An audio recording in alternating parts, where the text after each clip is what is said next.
Hello friends, welcome to our channel reorient. आज मैं आपको इस वीडियो के द्वारा HUF यानी हिंदू अनडिवाइडेड फैमिली के बारे में बताऊंगा। What is the concept of forming an HUF, what is the benefit in forming HUF and what are the challenges in HUF। HUF में बहुत सारे को पार्टनर्स और मेंबर्स हो सकते हैं, but with in 4 generation including the head of the family यानी कर्ता। अगर किसी HUF के मेंबर को लड़का हुआ है या लड़की हुई है, देन ही और she by birth is a co partner of HUF। पहले only males are considered as members और co partners, but with effect from 6 सितंबर 2005 बेटियों को भी इंक्लूड किया गया है HUF में एज को पार्टनर्स। आपके मन में सवाल आ रहा होगा, what is the difference between co partners and members. Co-partners are those individuals who born within the family, चाहे वो लड़का हो या लड़की हो, and members are those who enter the family through marriage. How to form a HUF? Number one person cannot form HUF. It can be formed by a family.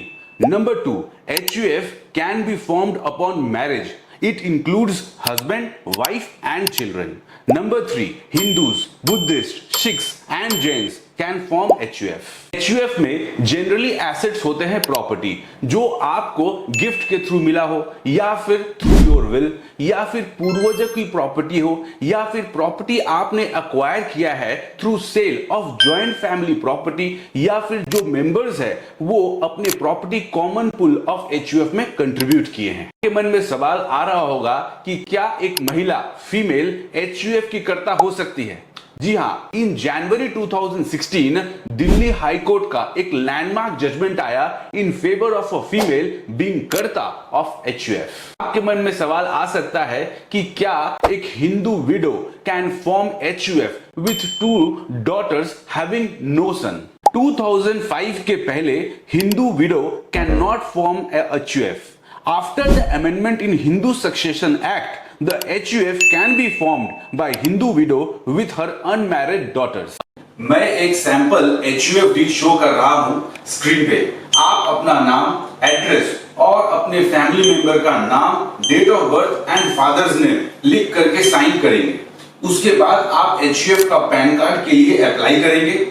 HUF का अलग से इनकम टैक्स रिटर्न फाइल होगा, जैसे आप अपना income tax return file करते हैं every year. अब हम बात करते हैं what are the advantages of forming an HUF। Number 1, HUF का एक अलग लीगल स्टेटस होता है। Gift received by HUF from its members is not taxable. तो आप HUF का कैपिटल इंक्रीज कर सकते हैं बाय गिफ्टिंग द प्रॉपर्टी, और उस प्रॉपर्टी पे जो रेंटल इनकम आएगा या इन्वेस्टमेंट इनकम आएगा वो HUF के हाथ में टैक्सेबल होगा। नंबर 2, अगर HUF कंट्रीब्यूट करता है लाइफ इंश्योरेंस प्रीमियम या medical insurance premium for members, then HUF deduction claim कर सकता है अपने इनकम टैक्स रिटर्न में। नंबर 3, अगर HUF कोई बिजनेस एक्टिविटी में इन्वॉल्व है, देन वो बिजनेस एक्सपेंसेस क्लेम कर सकता है including salaries paid to family members working for the business. 4, tax के क्लबिंग ऑफ इनकम के प्रोविजन के हिसाब से अगर कोई मेंबर्स अपना प्रॉपर्टी HUF में कंट्रीब्यूट करता है, देन उस प्रॉपर्टी पे जो रेंटल इनकम आएगा वो मेंबर्स के हाथ में क्लब हो जाएगा और टैक्स लगेगा मेंबर्स के हाथ में। But there are various judgments जहां पे ये डिसीजन आया है कि अगर HUF का प्रॉपर्टी है और उस प्रॉपर्टी पे HUF रेंटल इनकम अर्न करता है, देन इंडिविजुअल मेंबर के हाथ में नहीं बल्कि HUF के हाथ में टैक्सेबल होगा।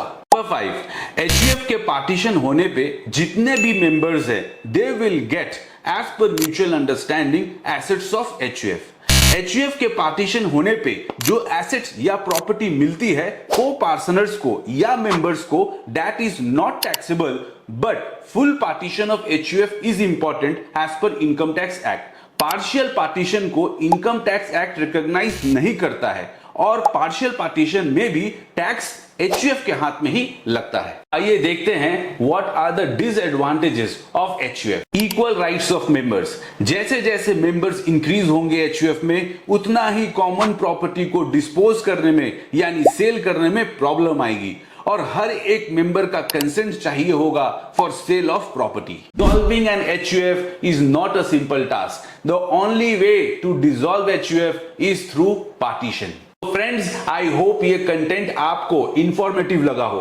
और आशा करते हैं ये वीडियो को आप अपने फैमिली मेंबर्स और फ्रेंड्स में जरूर शेयर करेंगे और हां, हमारे चैनल को आप सब्सक्राइब भी करेंगे। धन्यवाद।